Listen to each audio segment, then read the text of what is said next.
Hello, my absolutely brilliant and beautiful astrology soulmates, and welcome to your 2026 annual astrology forecast. I'm practicing professional astrologer Stormie Grace, and this year's videos are so special because you're not going to just be hearing from me, but you'll be hearing from 5 incredible astrologers this year, each with mastery in their own area of life. Now, we've come together to give you a full spectrum look at your year ahead so that you can move through 2026 a lot more grounded, a lot more prepared, a lot more excited, and supported. Now, this video is long. It's long and it's rich and it's intentional so that we can go deeper, so that you have something to come back throughout the year and take a look at how it's shaping up with your life. So take your time, grab a cafe, grab a snack, whatever you like. Listen to this podcast style. Just give yourself an opportunity to really receive from us. Let every astrologer pour their knowledge into you and take your time to digest each section. Now, in the description box down below, you're going to find your timestamps for every section and each astrologer with their links as well, in case you want to reach out to them on their website for additional resources. Now, you're also going to find your 2026 astrology tools. We've got a beautiful downloadable guide for you, as well as your digital transit calendar from our friends at Wise Skies Collective. You can use my code Stormie2026 to get a little bit of a discount, and we use that all year long as we are traveling together.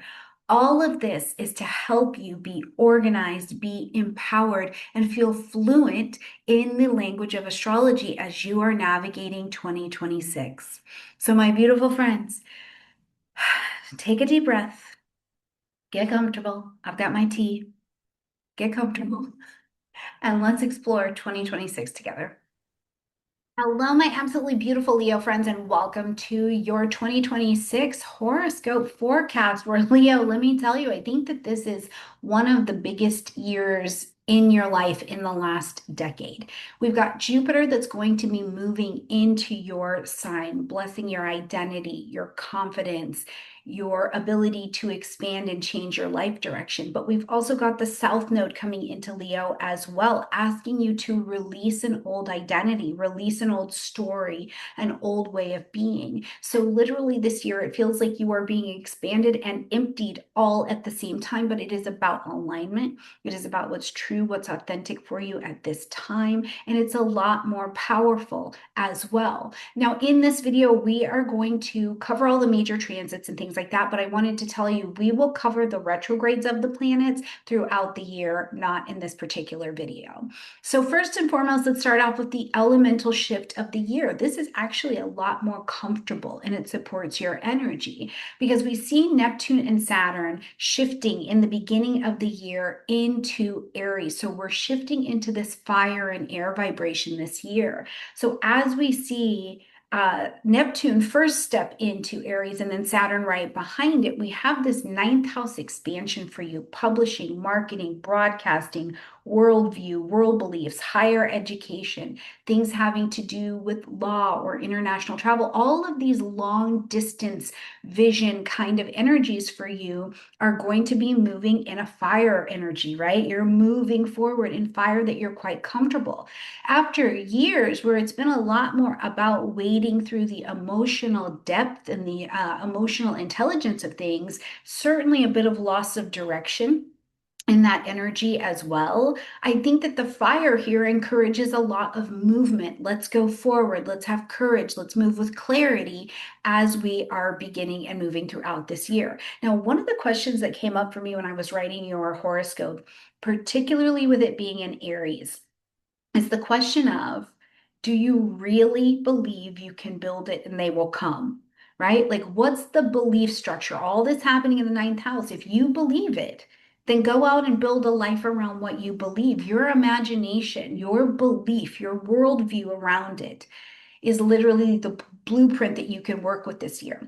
Now, the other thing that I think that this elemental shift brings into our consciousness and into your world this year is the internal energy where you want to push outside of your comfort zone, right? You were maybe a little bit more safe last year, a little loss of direction, things like that. The world was definitely shifting in a way that felt uncertain. And now you're like, no, I want to go where I haven't gone before. I want to go that way. I have a renewed faith. I have a renewed optimism about what my purpose is, right? But it's also going to ask you with that South Node this year to be really responsible for your belief system, because you will be just drop dead amazed at how much your belief system is going to affect what you do, the way the way you talk, the way you're moving, the way that you're valuing things is going to play out all year long.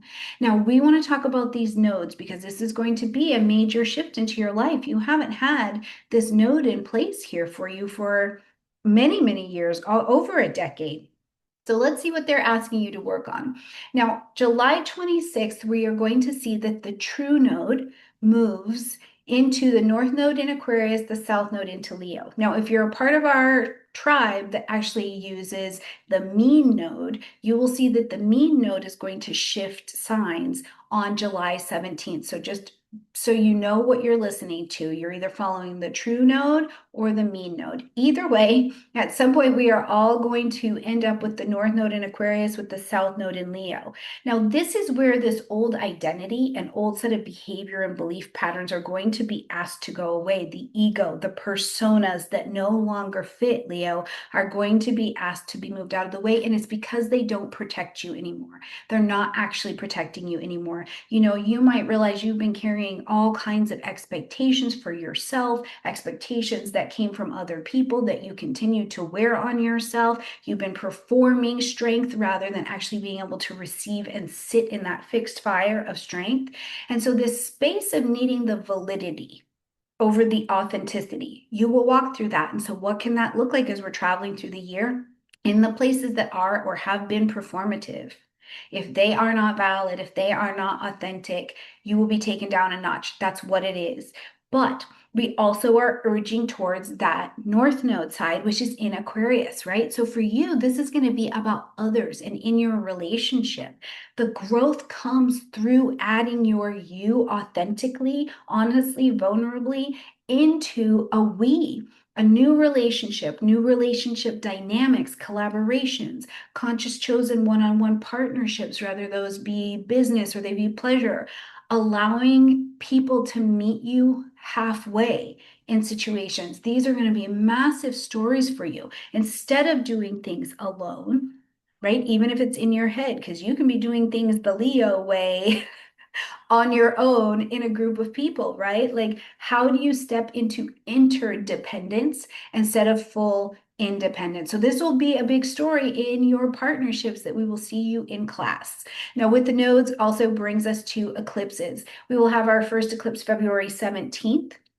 This will be in that seventh house of conscious chosen one-on-one relationships in Aquarius. So this is a chance to plant your seeds of intention, Leo, to begin something new here in your relationships, maybe start a new business contract. Things like these will be the story you will play out and play with over the next 6 months. But what you want to remember is that these are fated relationships that you're going to be dealing with.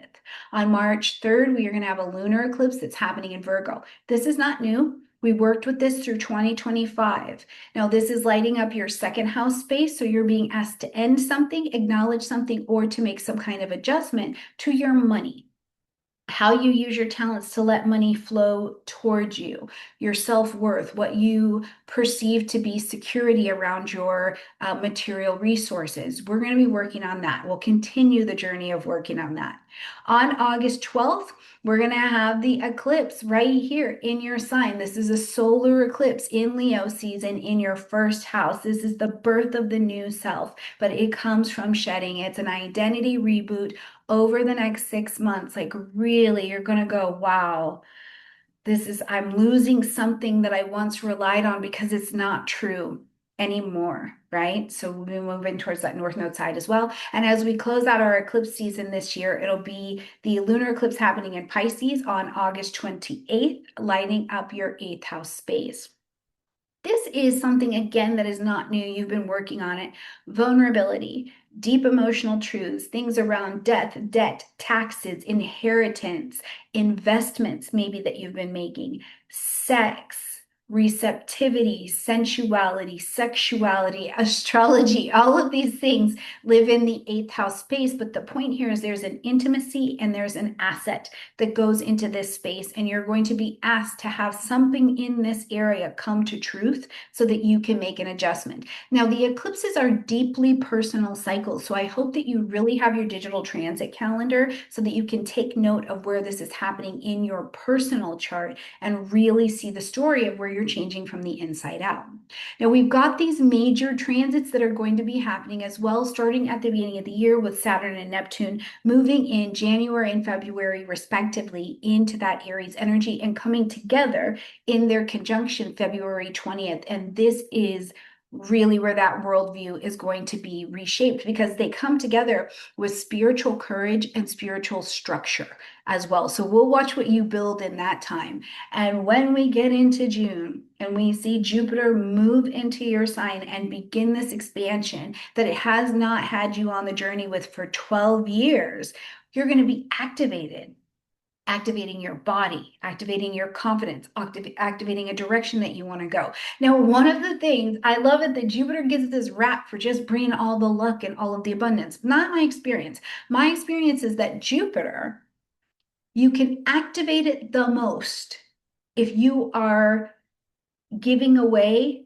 what it has given to you. So for you, in your first house, when you are sharing yourself honestly with other people, you're likely going to receive the most of the blessings, right? If you are allowing the charisma or allowing your growth and experience to shine through you and sharing that with other people, you're going to get the most of this particular transit. Now, Jupiter in the first house, you got to watch that body.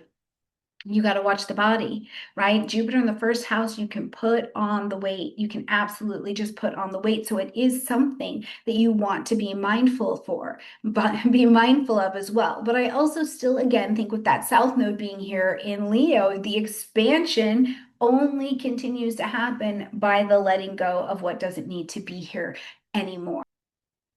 Now, we will also see Uranus move into Gemini. It did a short visit here in 2025, but in 2026, it's going to come back and we are going to move a bit more quickly. As we are seeing this Uranus and Gemini energy, it lights up your 11th house space. So friendships, communities, social circles, your tribe, social media, and long visions that you have for yourself where you need to be connected to a group in order to achieve them. So this can be a place, though, with air. You are very compatible with air energy, so you can find that this area is changing quickly. It's quite rapid. New kinds of people are coming in. You're joining a new circle. Technology is completely different. You're pivoting a long-term plan that you had for yourself. You know what I mean? There are breakthroughs in terms of groups that are happening for you that allow you to pivot and be aligned with the right kind of collaborations. So think back on what you saw just a little bit in 2025 that started to make a break here, and where will this be able to happen really quickly as we're in 2026. Now, I don't want to fail to miss out before I hand you over to the beautiful Colin Bedell talking about Chiron moving into Taurus, because this is going to be a big deal, right? It's a fellow fixed sign, so what's trying to be changed and looked at in you here can be a bit more sticky than this movable, just air energy that we've got going on, and fire, right? Because Chiron moving into Taurus is going to light up your 10th house space, Leo. So it's going to light up your career, your public identity, your reputation that we call you in public. And career wounds or public identity wounds can be coming to the surface, but they're coming for healing. Chiron is the wounded healer, but through the healing, Chiron also gives away the secret sauce to the healing, right? So it's like the healer heals.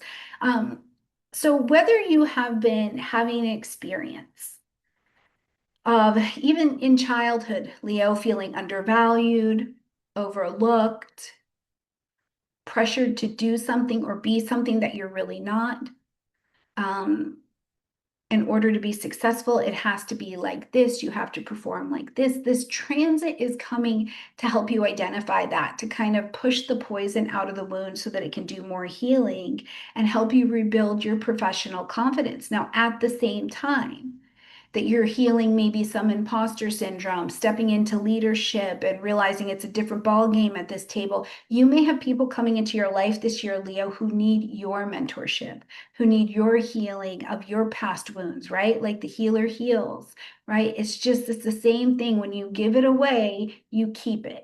When you give it away and you help someone else heal from something they're stuck with because you've known it so well, you receive all the big, beautiful benefit. So, Leo, it's a tremendously personal year for you. This year, there's a lot of changes that are back. There's cyclically time. And as we go through the year and we talk about the individual major transits that are unfolding, make sure that you have your natal chart. Make sure you're bringing your A game and your willingness to learn, which you always are. And let's see where the evolution of all of these energies is ready to take you for this year. Now, the quality of your life depends on the quality of your relationships. So let me pass you along to Colin Bedell so you can hear how to support your relationships throughout 2026. Bye, Leo. Welcome to your 2026 Love Horoscope. We love having you here. And speaking of love, no matter your zodiac sign, the quality of your life is determined by the quality of your relationships. So, Your Royal Highness, Your Majesty, Leo, I want to talk to you about the quality of your relationships this year and a really powerful transit that could actually initiate incredible opportunities in both the sovereign self, that royal star that you're born to be, and a potential for a romantic opening very soon. So, first things first, Leo, what I want to name and normalize is the fact that over the last few years, I'm going to go to 2023. We have had a personal planet that can retrograde in your sign. So in 2023, Venus was retrograde in Leo. Okay. Then in 2024, Mars was retrograde in Leo for a few weeks. And then in 2025, Mercury went retrograde in Leo. So, what I have come to understand is every single year, Leo has had an opportunity to reimagine their relationship with relationships, especially in 2023, their relationship with boundaries, autonomy, and desire. Thank you to Mars retrograde in 2024. And then in 2025, your cognition, your communication, and your active listening aptitude. That was the summer of 2025. So you are in almost a 3.5 year transformation around who you want to be, what you want to do, and what kind of relationships you want to have differently. And if you have felt a little overwhelmed, like you're swimming against a current and just sort of wondering when the sun will come out again, the transits have been pretty scrutinizing for Leo, and I wish that wasn't the case, but as a context provider, that is the case, you know. However, 2026 is when we will see the sun come out again, your ruling planet. So Jupiter will enter Leo on June 30th this year, where it will stay until July 26th of 2027. And Leo, what I would actually really love for you to do, and I'm getting chills in my body just saying this, I would really like you to reflect on those years that I told you about and ask yourself, am I living from the learning of that information? Because sometimes we just move too fast and don't really integrate or digest information. I get it. And also, let's just be a little bit smarter and strategic about these transits because should you do the work, and I know you've been working hard and maybe you need a break, but keep working. Should you do that work from June of this year to July of next year, you will set yourself up for one of the best years of your life. And I'm not making no big budget claim. I don't like to do that for nobody. All right. But I really believe that this sequence of astrology is pushing us in that direction and us because I'm a Leo rising. So we're going to do this. And yeah, so that's what I want to get you excited for. Now, regarding some transits, aside from Jupiter and Leo, which is basically make a wish, right?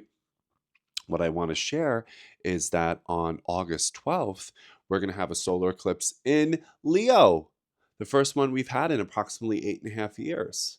So that's going to be your moment to say, who do I want to be? What do I want to do? What kind of results do I want to have expressed? Right?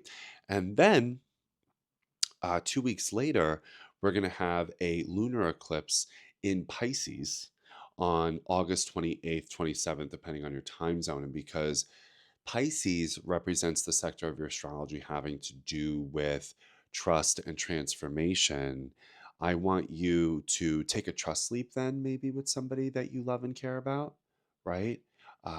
Which could very well be you admitting, I love you, which could very well mean you admitting, I'm not really sure what my feelings are, but just take the trust leap anyway, right? In terms of saying what your feelings are, because my favorite thing about Leo is their quality of self disclosure. And self disclosure is basically just the ability to tell the story of who you are with your whole heart, right? It's courage. Self disclosure is the academic terminology for it. And speaking of the academic terminology, a study done into what actually romance is, and maybe you'll find this appealing. I think it's sexy because I love clinical academic language, but it says that what romance is sustained, personalistic, mutual, and escalating self disclosure. So, Leo, as that sign of self disclosure, is teaching us all that until and unless we tell the story of who we are, we're never going to get the relationships that we want. And until and unless we bear witness to other people's self disclosure, which is always hard these days because we have so many things competing for our attention, we're never going to be the people who we need to be in order to commit to the relationship satisfaction we deserve. Okay. So, Leo, I cannot wait to see what you experience on the second half of the year when Jupiter enters your sign. The first half is still pushing some of that healing while Jupiter's in Cancer, the ruler of our 12th house of closure and completion. So, you're almost out of the woods. And then when you're there and you see the sunlight, ugh, I'll be right there with you. All right. Have a great 2026, Leo. Bye. Hello, Leo, and welcome to your financial forecast for 2026. This is likely to be a very big year for those of your sign. Jupiter, the biggest, the fattest, the greatest of all the planets, will move into your sign at the very end of June. But you can't go on stage until you've had a rehearsal. And the first 6 months of the year are all about rehearsing and getting the right stage management and getting everything into position. It might not be easy either. First, though, it's imperative that you start with a big dream.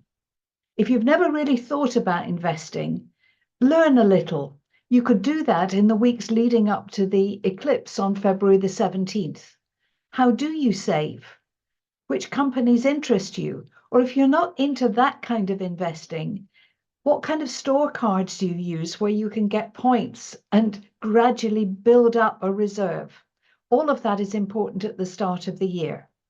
Now, on February the 17th, there is a very special solar eclipse, which is in your opposite sign.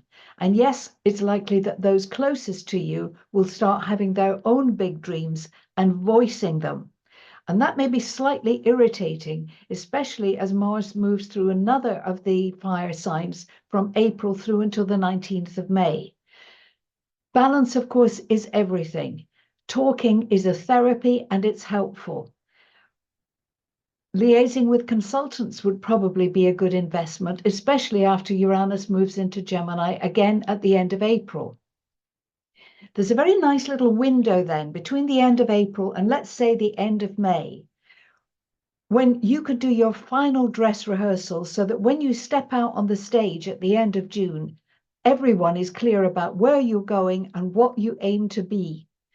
The applause won't come for some time yet, but that's the whole point. You do the performance, you get the applause after. Yes, you might get a little bit of applause as you enter the stage, but really it's what you show afterwards. It's how you perform and how you deliver. Now in 2026, Chiron, which is a planetoid or a comet that travels between Saturn and Uranus, it acts as a bridge. It's often thought of as being the wounded healer. You can think of it like that, and sometimes, yes, it does bring health matters to the surface. But you can also think of it as when being a company doctor.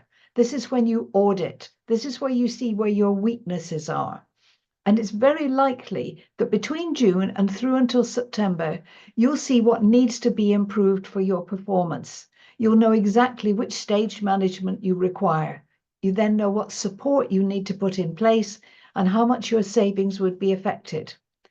The lovely news is that the eclipse is in your sign on August the 12th. It doesn't mean that anything happens exactly on August 12th, but it does rather suggest that all eyes are about to be on you. You will have the stage, you will have the platform, especially through the later part of September and into October. The other critical dates are November 10th to 13th, and that's when the press people are likely to come in and see what it is that you've done. All told, you could turn your finances completely on their head during 2026. Don't be afraid to try, but remember, for a good performance to happen, you have to have the good stage management, the good orchestra, everything behind you. Invest in friends. That would be your optimum investment in 2026. Enjoy it.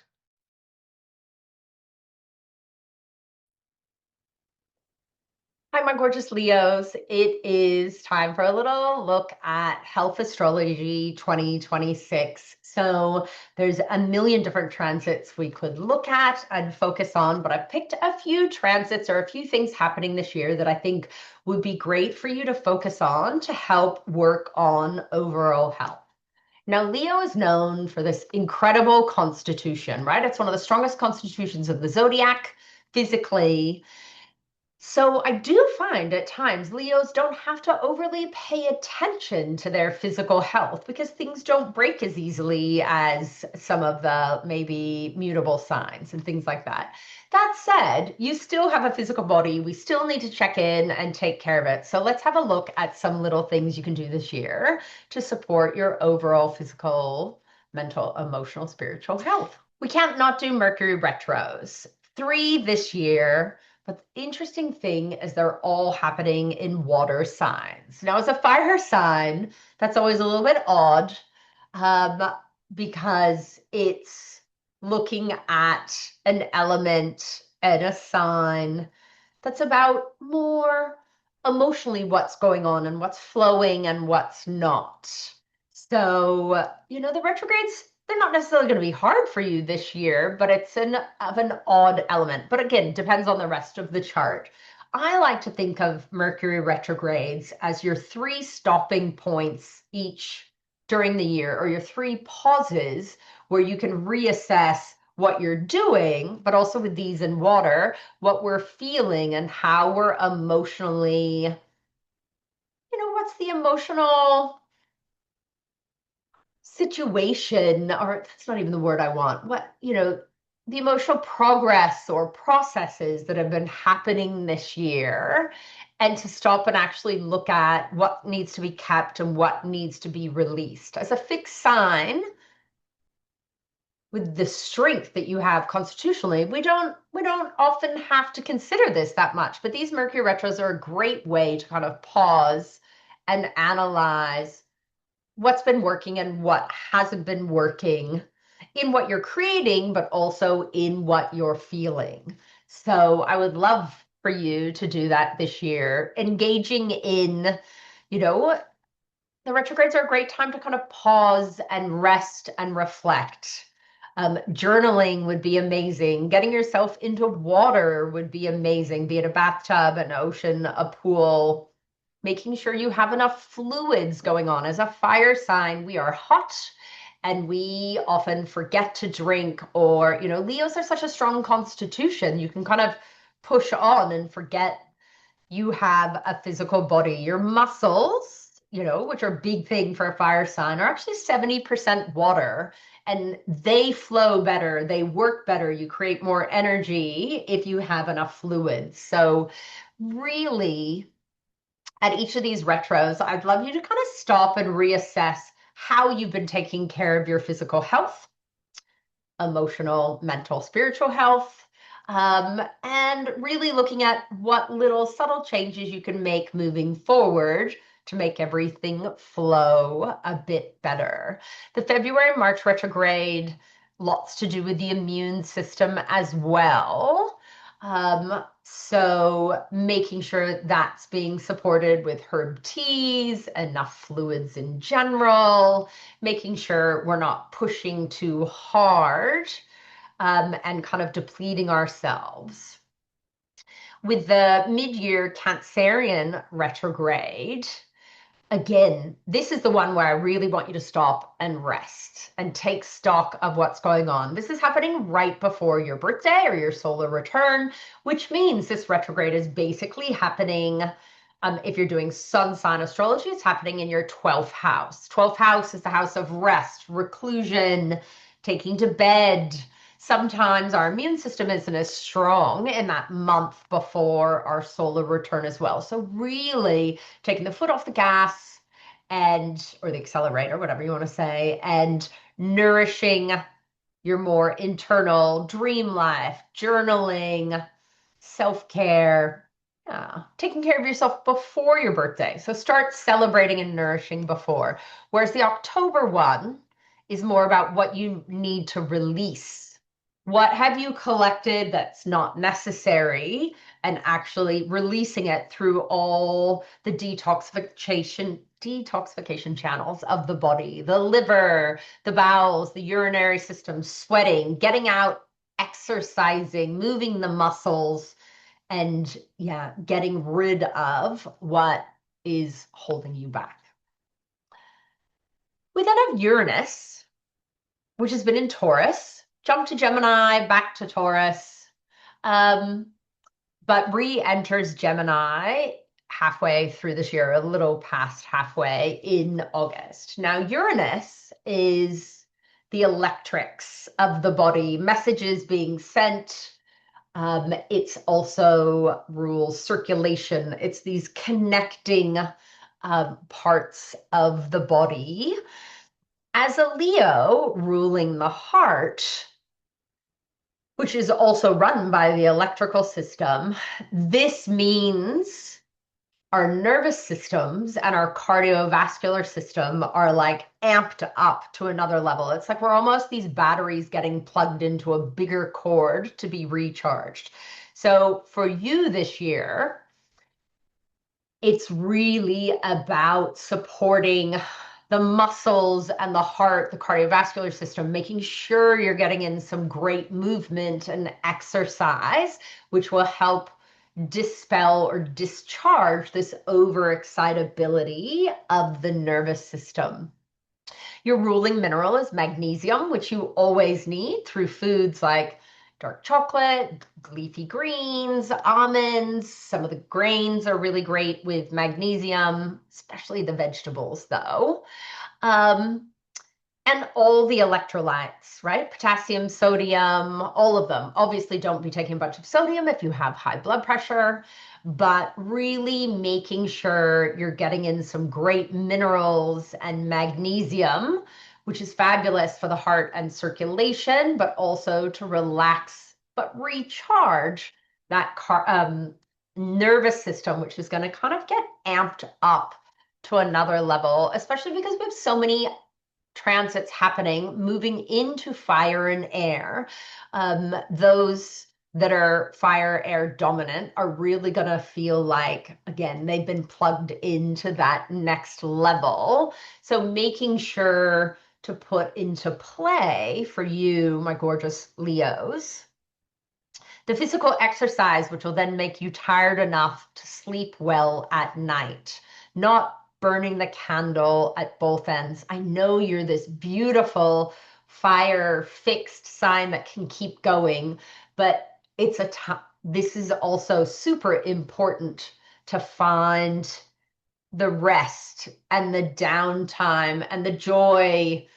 And, you have Jupiter. I don't have a slide for you on this, but you have Jupiter moving into Leo, which is going to be just so gorgeous. And I'm sure lots of other astrologers have talked about it.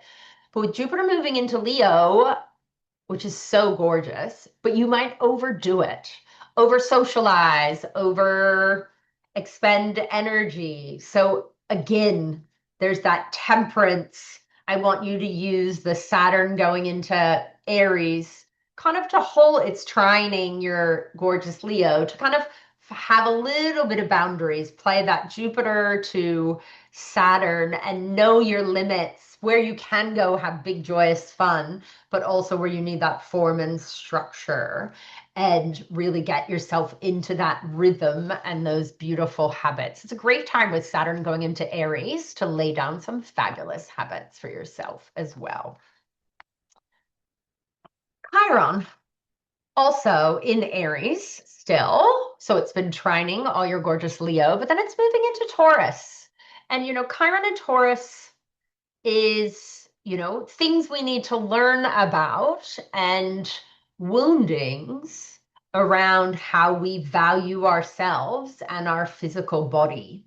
And so I find this is going to be a quite interesting transit for the fixed signs, because whether it's conjunct, or square or opposite, for you it's square, there's that tension around not trusting the physical body, but almost taking for granted your physical body. And it's a great time, especially with it in Aries until it gets to Taurus, but it's a great time this year to really sit back and look at how phenomenal this physical body is of yours and how you can spend more time valuing it and taking care of it before things break. So that preventative, nourishing health. So for you, the big things are, it's like, I almost, the visual I get when I check into it for Leos is like, I want you to think of yourself as this divine,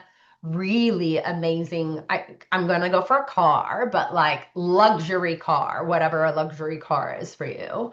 And I need you to remember this year is about going for luxury services, luxury oil change, luxury food, good gas or petrol. Like, I know you don't have trouble treating yourself, but it's like, I need you to do the luxury that's actually good for your physical health and take care of it that way.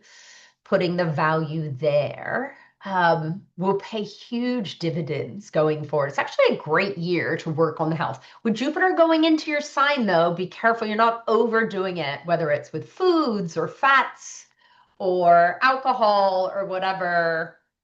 Too much socializing. Let's remember the Saturn and find some balance. So I hope that makes sense. I'm excited for you for this year. It should be quite fun. But remember to value and take care of that physical body and take that time out during those retrogrades.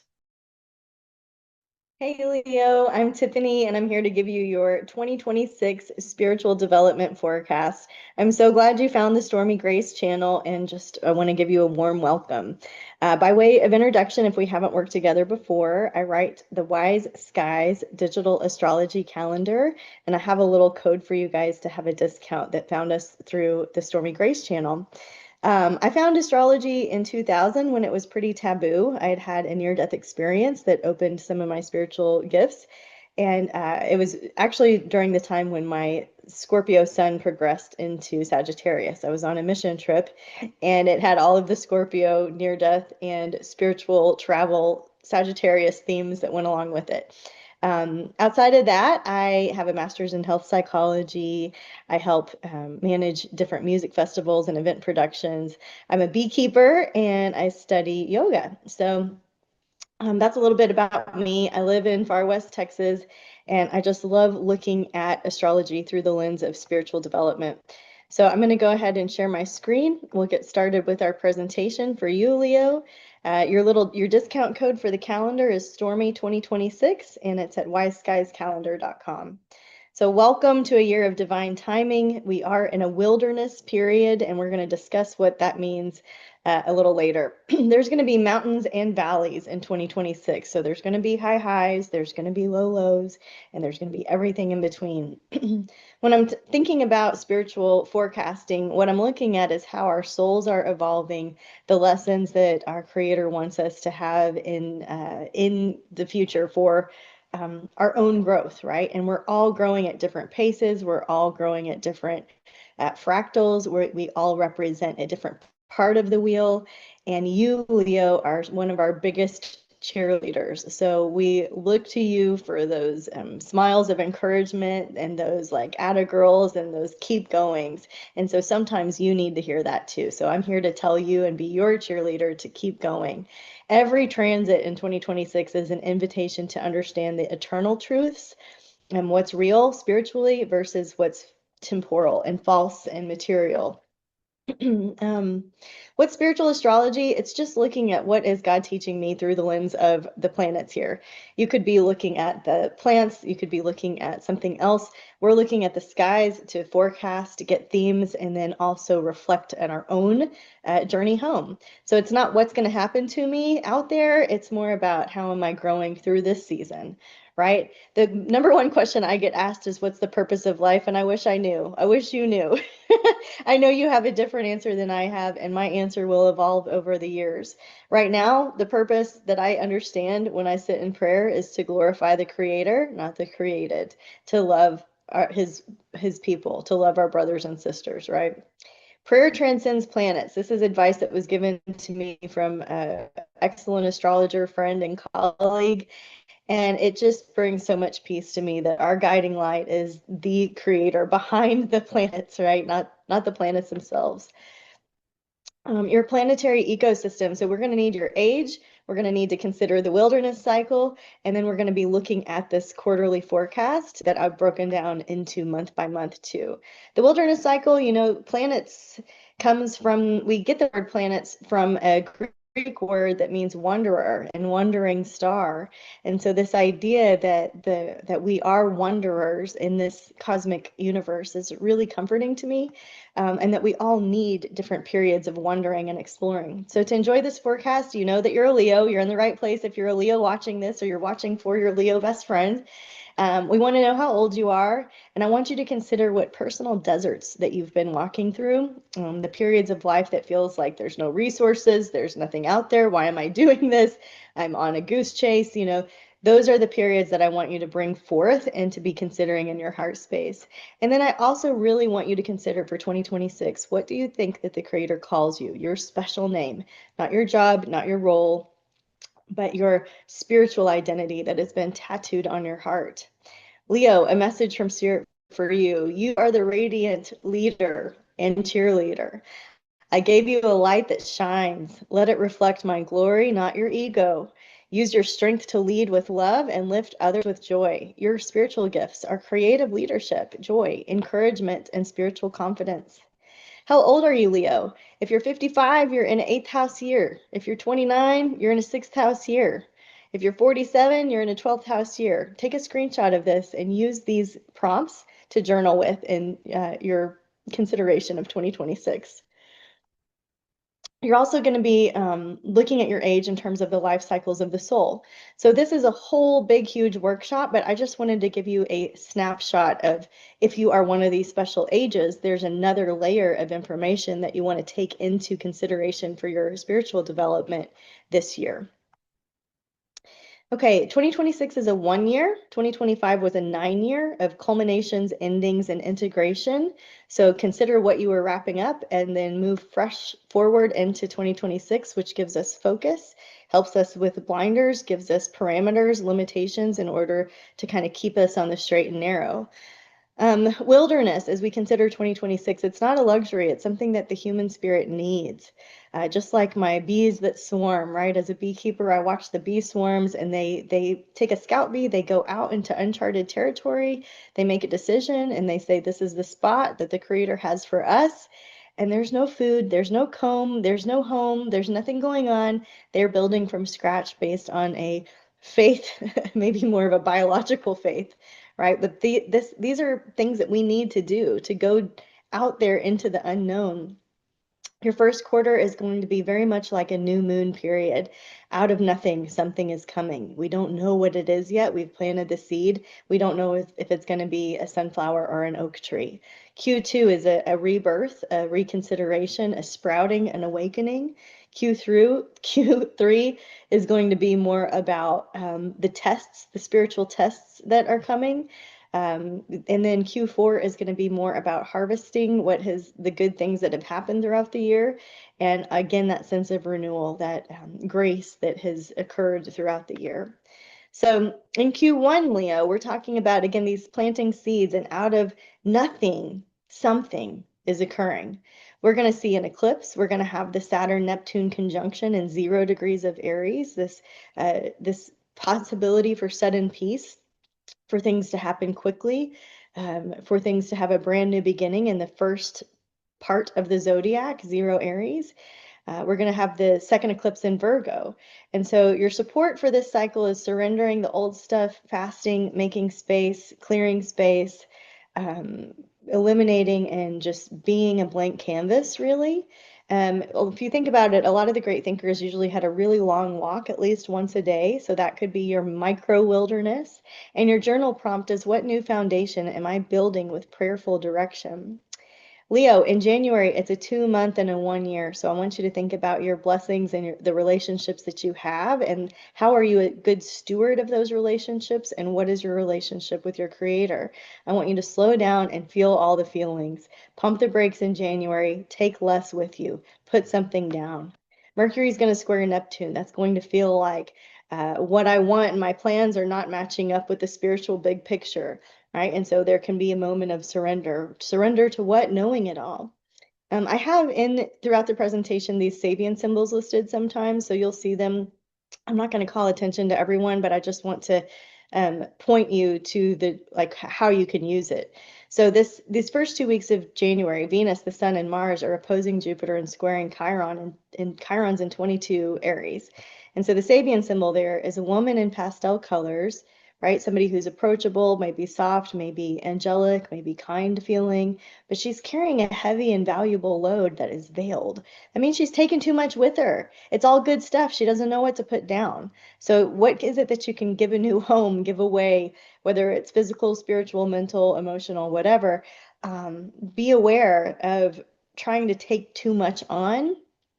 And then for you, Leo, knowing that you might have your desert period a little bit earlier in the year than maybe the others out there. You might be going into this unknown territory. And so that is going to test your faith, right? And so we want you to stay really, really creative with what you are not taking forward. I think I've said that enough. All right, Leo, in February, I want you to stay open-minded. It's a 3-month, which is about getting the creative juices flowing. And so maybe in February, you're just like, okay, I'm seeing why. I'm getting a little bit more inspired. There is an eclipse in Aquarius. And for you, that is going to mean more of a relationship renewal. So that focus that you had last month on the relationship, my relationship with nature, my relationship with my family, my relationship with my house, my relationship with sleep, my relationship with God, all of those things, you're going to bring those concepts forward and create something new with that and have some sort of renewal spirit going on. The eclipse moment, right, is going to be more groupthink, more about our networks than it is about those one-on-one relationships. So working within those two contexts, how am I at a one-on-one basis and how am I within the group? Am I the leader? Do I not like leadership? Am I stepping into a new role of leadership? There's something there for you to explore. The eclipse is it's unpredictable, right? But it can be felt up to 90 days in advance. We will see sudden social shifts, and hopefully something wonderful coming of that, right? So you are a natural leader. We're going to be looking to you for that encouragement. Mercury is going to retrograde in Pisces, and then Mars is going to square Uranus. So again, slowing down is better than speeding up this quarter.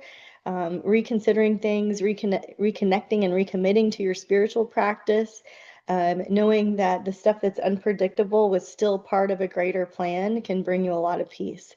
So there's nothing to brace against. It's like go forward as a spiritual warrior, knowing that there's going to be some really, let's see, electric moments, right? Circle 222 is a positive day. Venus is going to trine Jupiter. That's going to be good for money and love. For March, right, at the beginning of March, it's kind of curious. Mars, masculine Mars and feminine Pisces. and Venus, right? Goddess Venus in a more masculine Aries. And so there's this kind of switcheroo feeling of the energy where we've got some opportunities to look at these juxtapositions of feminine and masculine energy and the double helix that they're creating. And we can build new foundations with that, within those new ways of orienting and relating to others, and new ways of orienting within ourselves. So building new foundations means that in March, at the 4, we're going to have to accept what is, in order to have an honest approach for what's going to work going forward. We can't ignore some of the stuff that has been stuffed under the rug in terms of our spiritual development. We're going to have to look at some stuff. And these eclipses are going to help us look at that stuff. And so I'm wondering if you have been in a job that is like the golden handcuffs, that has paid the bills but has not really set your soul free. I'm looking at this eclipse in Virgo and how it's going to affect some of your own financial integrity and honesty. Now, I'm not saying that you don't have that. I'm saying that you are going to be stimulated to get more financially sober than you've ever been. Are you spending from a place of hysteria, fear, fright, flight? Are you spending from a place of lack? Or are you spending from a place of generosity? Are you plugged into a resource that is eternal, or are you plugged into a resource that is going to quickly fade away, right? These are the things that you're going to be considering. And there might even be some shifts in your job, your job, or how you go about your day, the media that you listen to, the things that you are normally plugged into, you might want to unplug from. The seasonal foods for you, Leo, consider maybe a golden turmeric latte. Maybe that's your little astrological treat you could whip out on the new moons or the full moons, or something kind of fun that connects your food to the cosmos. All right, in the second quarter, there's going to be more growth, of course, right? More growth. Uranus is going to move into Gemini. Chiron is going to move into Taurus. We'll have another Mercury retrograde period. This is a quarter for discernment.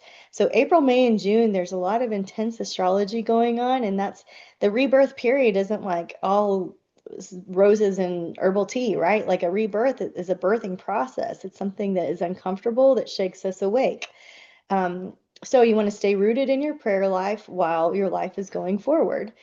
So just, I would say, if I could do some of my life over, it would be less Tiffany, less Tiffany, less Tiffany, and more spirit, and not what I want or what culture has told me that I should want or how to accomplish that, but where can I really surrender into a plan that is more divinely aligned for my life. So in order to do that, I have to stay connected through prayer meditation, right? I can't just go out there and make my own decisions, because if I grade my own paper, I'll make an A every time, right? I've got to check in with spirit. So that's what staying rooted in prayer means for me. A journal prompt for us is, where am I called to grow in faith and not fear? So an easy thing to look at is, what am I really afraid of? And how is my faith in relationship to that thing that I'm scared of? In April, it's a 5-month. There's going to be a tendency to be more scattered spiritually, right? And so remember that we are in that 1 month, 1 year of focus. And so what is distorting you? What is drawing your attention away? What is a cause for concern that takes you away from what you're really supposed to be focused on? The banks of the river. So Mars, Neptune, Saturn, all within 2 to 5 degrees of Aries this middle of April. At the same time, Uranus moving back into Gemini for the long haul. To me, that's very disruptive energy. Mars and Neptune together, I have that conjunction in my chart. I've studied it because it's also in several presidential figures. It's also in several spiritual leaders. It's a spiritual vision. It's a spiritual warrior, but it can also be a misguided crusader, right? And so being mindful that you are faithful to our creator and not the people, not necessarily the people who are here making the mistakes down here on earth with the rest of us, right? Mars conjunct Neptune, I have hope that it'll be on the good side instead of the challenging side, because in the background, Venus is sextiling Jupiter. I just feel like that Saturn and Mars are the malefics, and so we might be hitting an edge, hitting a hard edge, and you want to keep practicing your yoga, because you never know what you're practicing for or why you would need that flexibility of body, mind, and spirit, and strength of body, mind, and spirit. So this idea that the malefics are coming together and we're going to be hitting some edges with what we think and how we feel, that bending so we don't break is going to be necessary.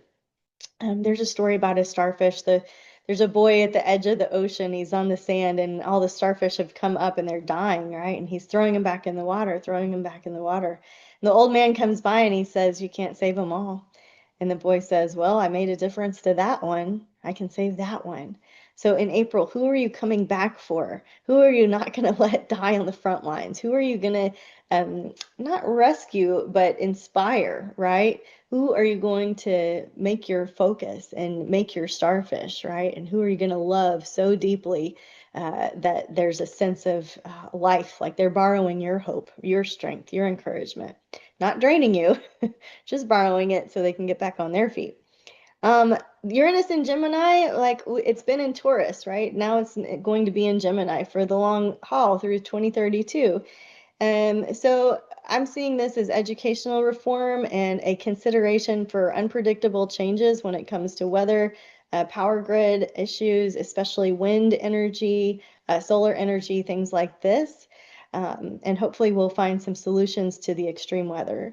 For you, Leo, I think that you're going to see some community breakthroughs. And again, people are watching, people are watching you. How you live your life is your example, is your legacy, right? So get with your astrologer, study your midheaven, and see just like what community impact you want to have and how it might not go the way that you had planned, but it might be part of a bigger plan. In May, cooler heads prevail. There's going to be a lot of opportunities to see these big, huge tectonic shifts that are shifting, that are taking place with Pluto in May. So Mercury is going to conjunct Chiron, and then they're going to square Pluto. And that's a lot, right? That's a lot of unearthed things, of secrets, of stuff that's been subconscious or hidden or previously not known, that gets spit out. And so there could be kind of a media event, like a news leak or something like this going on. Again, with this Sabian symbol being a large disappointed audience, we're never really disappointed when we know that it's a spiritual game, right? Of course, we're going to be disappointed in people, right? Of course, you're going to have the yoga teacher do the thing that nobody wants them to do. Of course, you're going to have, like, it's a tale as old as time, right? So don't be fooled by the players of the theater. And know that like where your focus is, like know your creator, know your spiritual relationship that you have with the one who made it all. May has a 6th month, and so it's really more internal, rest, sanctuary, nesting, home. Um, if you cannot, if you can spend more time at home, I would. Mars squares retrograde Pluto, and again, that just is kind of an echo of all of the things that are wanting to spout out. So anything that has been stuffed down, repressed, oppressed, whether it's intentional or not intentional, I feel like there's just this eruption period, and it's needed in order to turn dis-ease into health and to return to homeostasis. So there's this bubbling up event before we get back to that homeostasis feeling. For you, Leo, I think that this May month is going to be a nice time to get cozy with a partnership. This could be a collaboration that you're working on, but it could also be a significant other. And this idea that you have that we're in this together, that we all rise together, and that could be a nice thing for you to hang on to in May. In June, it's about the 7 is about the spiritual staircase and about studying your sacred texts and just alone time, you and God and nature, just unplugging from something. There's also going to be some nostalgia with Mercury retrograde in Cancer, the home, the hearth, the family. So on the positive, you could be flipping through old photo books, printing out prints for your home of family stuff. You could be visiting grave sites or family ancestral travel, something like that. Jupiter is going to move into your sign this year, Leo, on June 30th for about a year. And that is going to give you a sense of like worth and bigness and how important your special life is. And it's kind of a good luck charm in the sky, right? So be more you. It is a charismatic feeling. Jupiter blows things up, makes things bigger. And so if you're focused on something that's not so hot, it's going to make it bigger for you. If you're focused on something that's wonderful, it's going to make it bigger for you. So understanding that energy flows where attention goes is going to be supersized for you this year.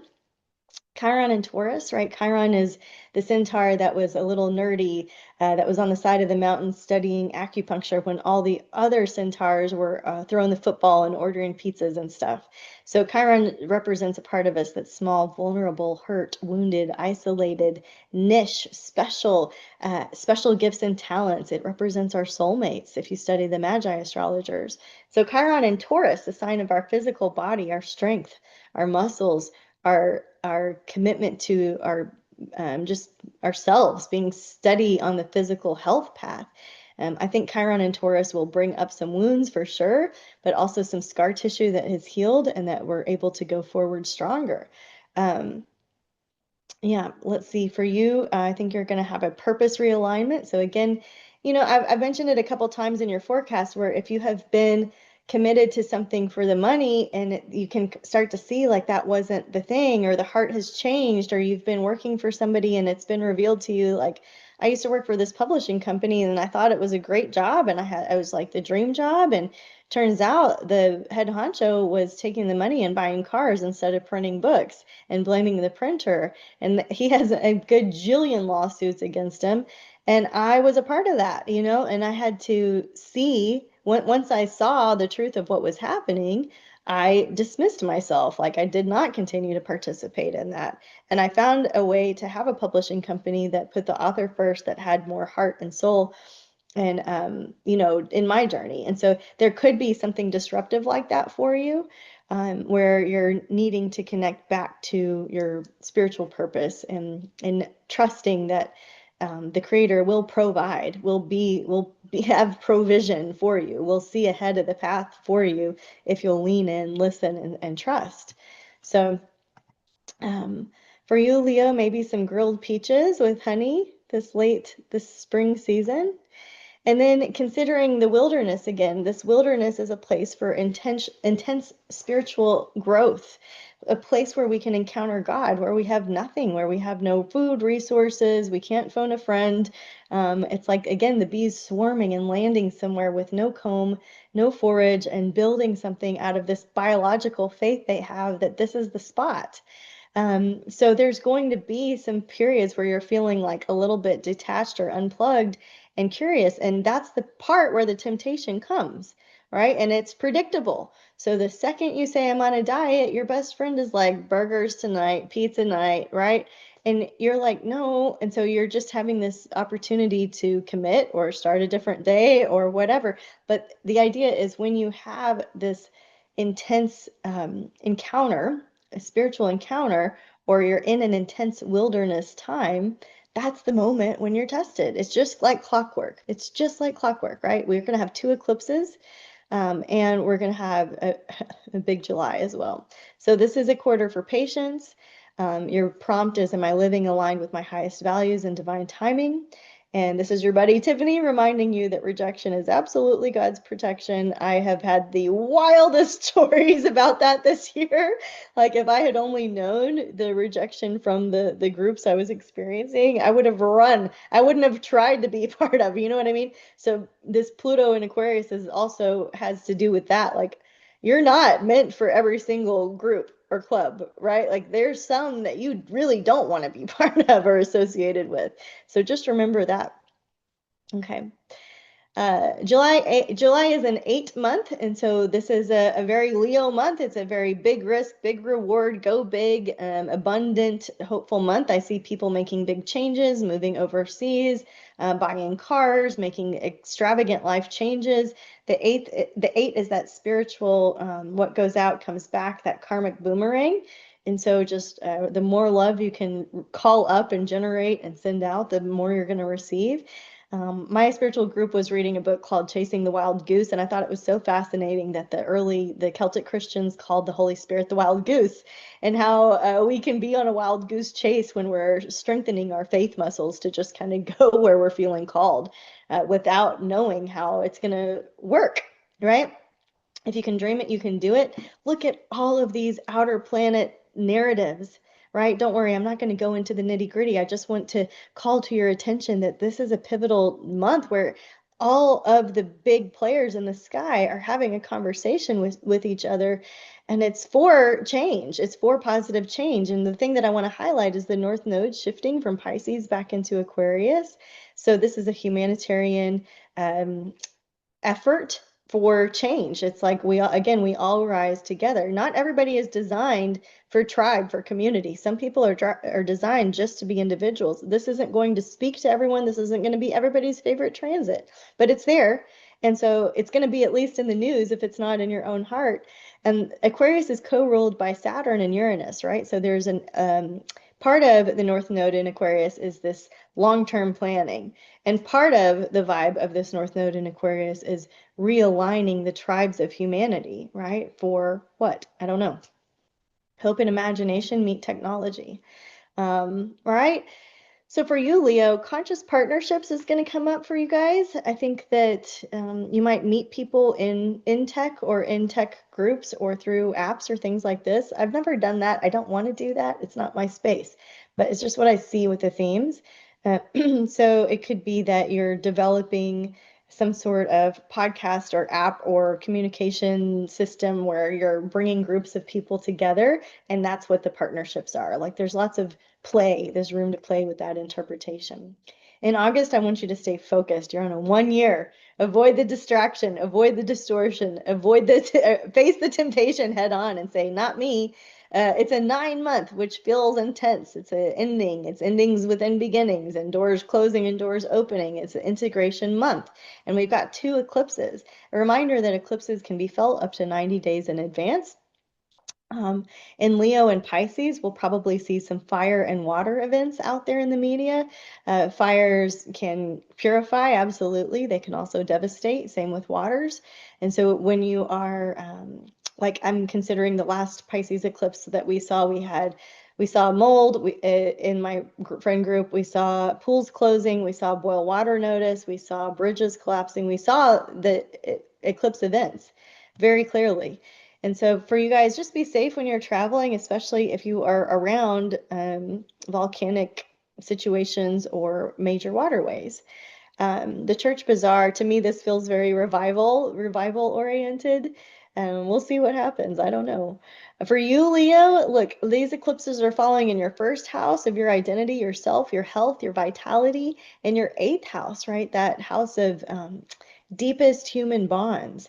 And so I feel like if you will tap back into that question of who does the creator say that you are, your special name that's tattooed on your heart that describes you and everything you do. And when you do that thing that is aligned with your identity, that you just see the power of the Almighty flowing through you and creating synchronicities and connecting dots.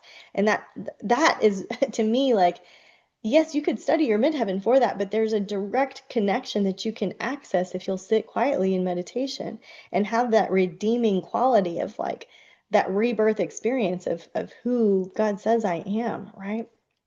So this should be an interesting month to watch. In September, we'll have a moment of recovery. We'll have a moment to hit the reset button. It's a 1 month and a 1 year. So this is about fresh starts. But at the beginning, Mars, which doesn't like to be in Cancer, is squaring the other malefic Saturn in fire sign Aries. And to me, that just feels like we're hitting some edges again. And right, like I was thinking about this concept of praying for our enemies and how for years I was just like, okay, fine. But recently it was pitched to me differently and I really liked it because what it does is it turns hatred into blessings. It is the great alchemizer. It really changes the vibe and the frequency. And so there's a little spiritual reminder that the true battles that we face as people that are interested in spiritual development, it's metaphysical, it's not physical. So no matter where I go, there's going to be that person, and it's not that person at all. It's that energy showing up in that person. And my yoga is to see that for what it is and be the spiritual warrior and redirect the energy, right? Channel it differently.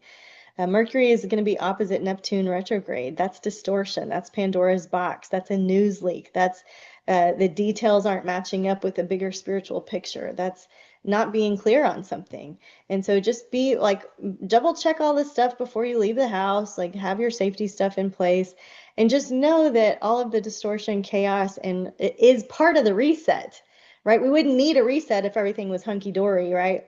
This Neptune sextile Pluto, this is a months in advance. It releases on the 16th here. And that to me is a time when spiritual doors open, when people are going to be more connected to their spiritual gifts, dreams, prophetic visions, a connection, a knowing, a spidey sense. As the sun moves into Libra and the wheel turns, for you, Leo, I feel like thoughtful communication is going to be your best tool. Does it need to be said? Does it need to be said by me? Does it need to be said right now? Am I is thoughtful communication maybe something I could do silently? Can I offer some ideas silently instead of out loud? Maybe not. Maybe you need to say it out loud. I don't know. It's just the theme for consideration.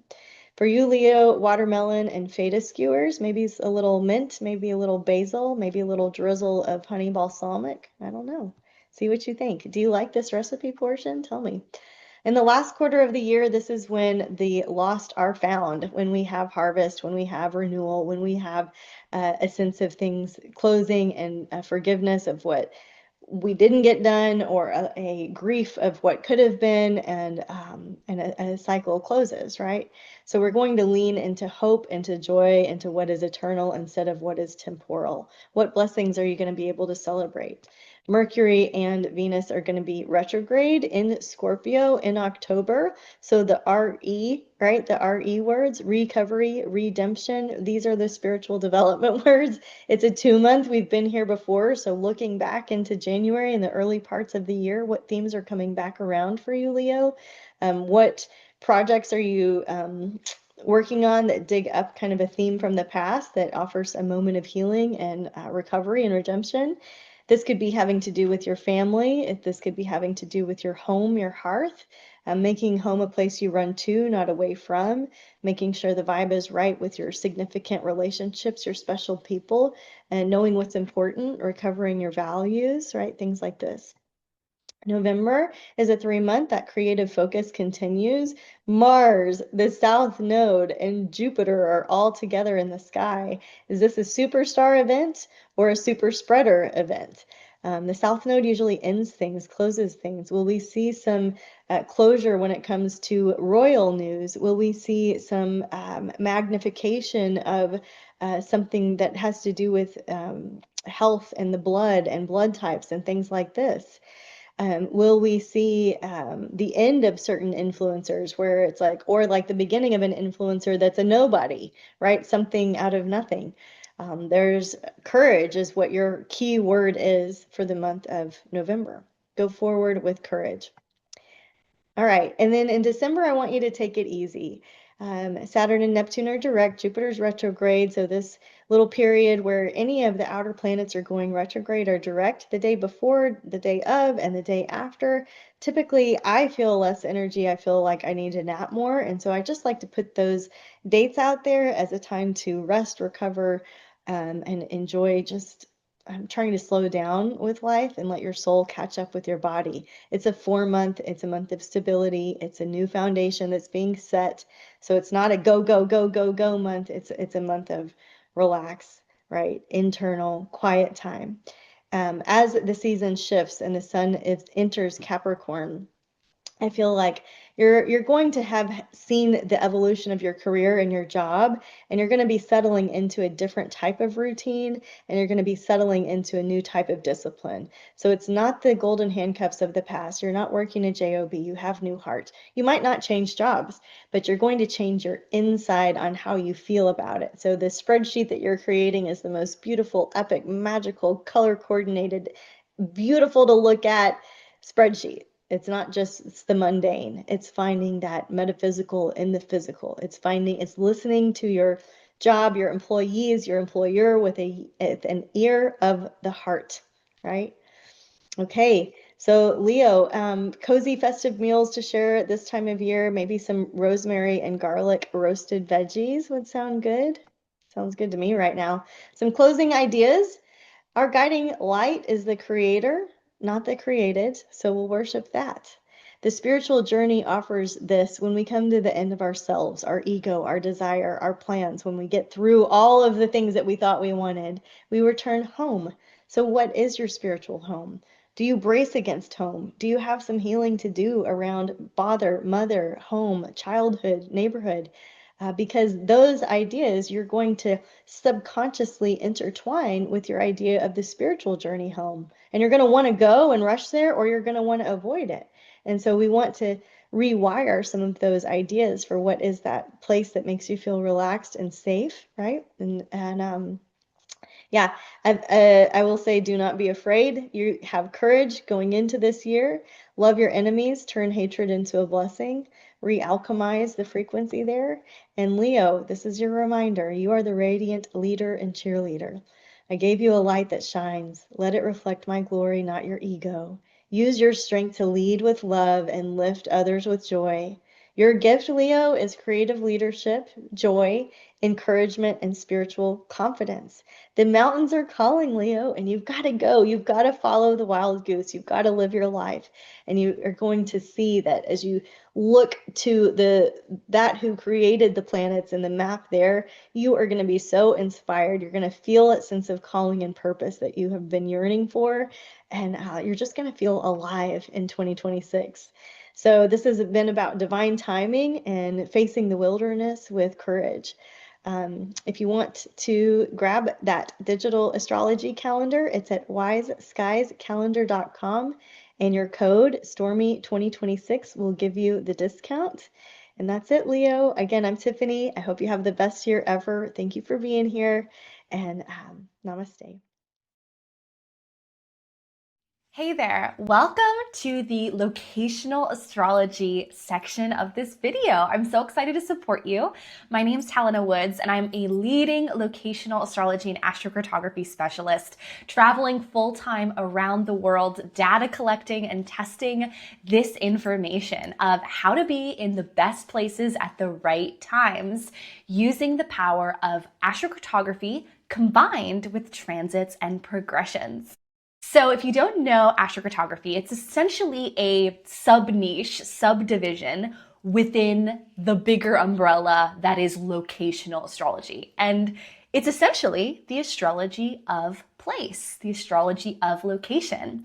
Places have influence, places have power, and I'm on a mission to support people to unlock their natal promise and be in the places that awaken and activate aspects within the birth chart. The most important thing that you're going to want to do is you're going to want to note when transiting planets are hitting your personal planets. Now, in this video, I'm giving general descriptions for each rising sign. However, astrocartography is very personal in that your moon's at a certain degree.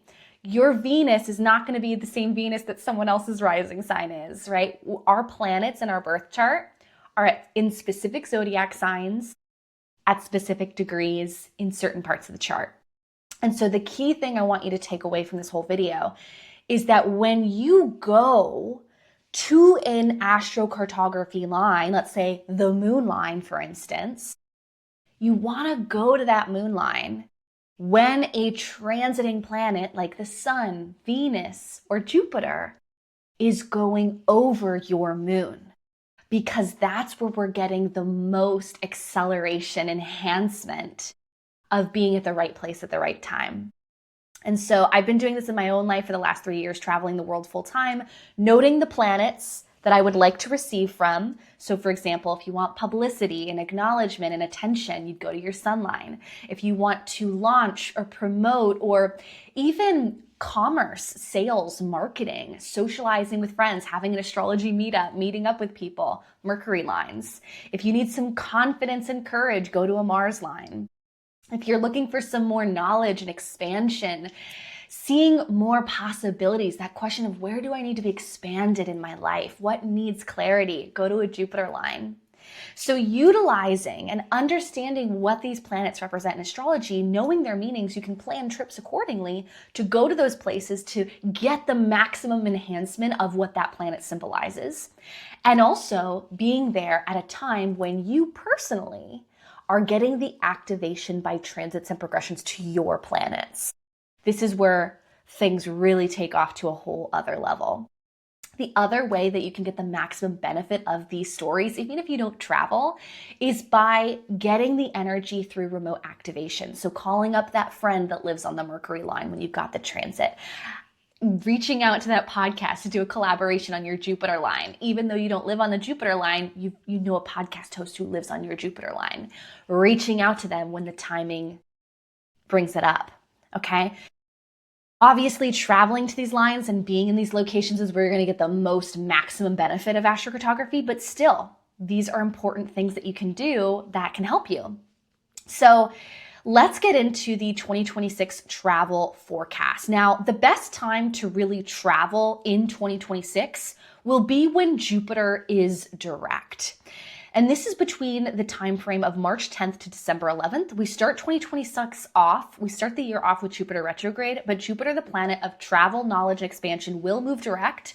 On March 10th, Jupiter will station direct, will move direct on March 10th. And so once we get to March 10th and Jupiter's direct, I really love this for all things travel. Note as we get to the end of the year that Jupiter will also retrograde December 12th of 2026. So just some key timeframes to note in your calendar for the year. Now I want to kind of bring up an example of how you can use astrocartography with timing, as I mentioned earlier. In 2026, we have Jupiter in Cancer. If you have any planets in Cancer personally, or Leo, if you have any personal planets, Sun, Moon, Mercury, Venus, Mars, Uranus even, Neptune, outer planets, Pluto, Saturn, Jupiter, even the nodes, if you have the lunar nodes in Cancer or Leo. This year, if you have any planets in Cancer, this is the year to go to that planetary line that you have that's being transited by Jupiter. Same thing with next year. As we get into next June 30th of 2026, Jupiter will ingress into Leo. If you have any planets in Leo, including the lunar nodes and even the outer planets, if you have any placements in Leo, going to that astrocartography line as Jupiter is hitting it. So for instance, if you have Mars in Leo, or you have the Sun in Leo, or you have Mercury in Leo, going to the Mercury line when Jupiter is hitting it is a really cool way to accelerate things, enhance your life, and get a lot of cool opportunities and expansions and enhancements with that Jupiter transit. So wanted to just mention this right at the top before we get into the rising sign forecast. Look at the planets that you have in your birth chart.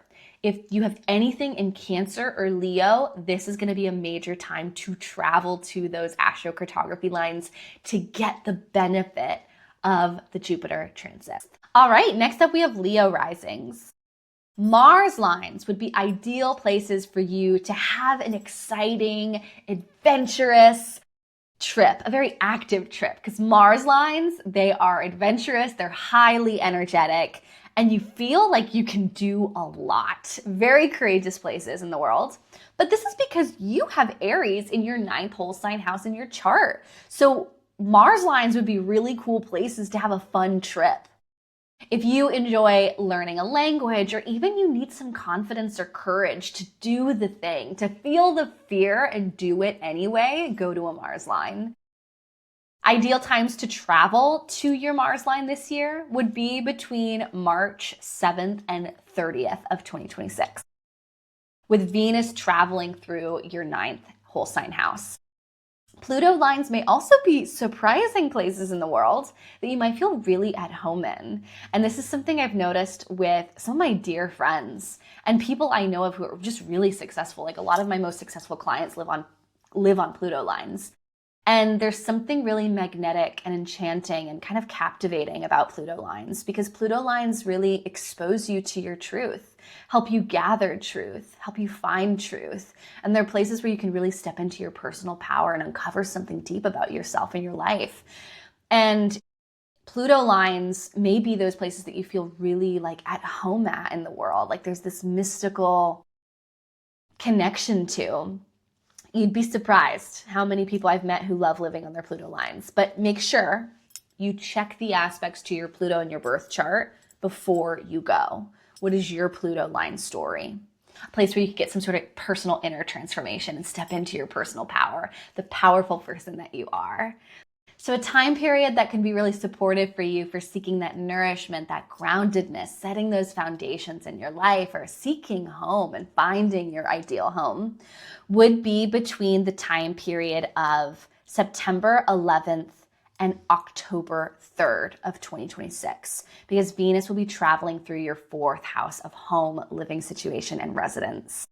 So if you're looking for a house, that's the time period I really like. Also, right before that, Venus will be transiting through your 3rd house on August 7th to September 10th. So a local trip, a short distance travel, maybe you're on a road trip, maybe you're taking a cruise, maybe you're doing something local or fun, scoping out neighborhoods. August 7th to September 10th would be really nice. And even better, if you have any Libra placements, Sun, Moon, Mercury, Venus, Mars, if you have any Libra placements in Libra, go to those astrocartography lines. Go to the Sun line, the Moon line, the Mercury line, the Venus line, etc. If you have any placements in Libra, that especially is going to be even a better time to go, is when Venus is traveling through that 3rd house and then hitting one of those planets you have in Libra. I hope that this information supported you and helped you in planning your travels this year in 2026. And so if you want to learn more about this, you can check out my website at helenawoods.com and also get my free astrocartography cheat sheet. You can join my astrocartography newsletter, which is all free, at helenawoods.com/cheat sheet. All this to say, though, this is going to be an amazing year of travel. I'm really excited for everyone to be taking advantage of Jupiter in Cancer and Uranus in Gemini. Have a magical day. Thanks for tuning in. Thanks for being here.